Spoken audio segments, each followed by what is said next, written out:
मी कवी भरत दौंडकर. मराठी राजभाषा दिनाच्या माझ्याकडून सर्वांना हार्दिक शुभेच्छा. मराठी भाषेला अभिजात दर्जा मिळावा म्हणून आणि मराठी भाषा ही ज्ञानभाषा व्हावी म्हणून अनेक मार्गांनी प्रयत्न चालू आहेत. मराठी साहित्यात दर्जेदार वाङ्मय निर्मिती होणं गरजेचं आहे.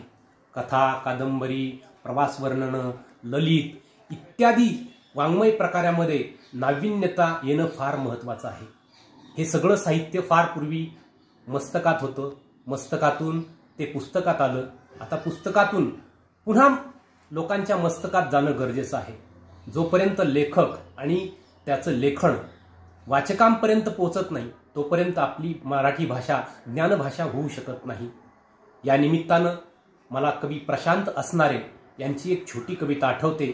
ती कविता अशी: मुलगा म्हणाला, आई दिव्याची वात जरा मोठी कर, मला वाचता येत नाही.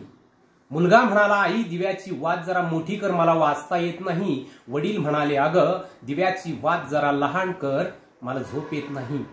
रात्रभर आई दिव्याची वात कमी जास्त करत राहिली. दिव्याची वात कमी जास्त करत राहिली आणि त्या दोघांच्या आयुष्यात समईसारखी जळत राहिली.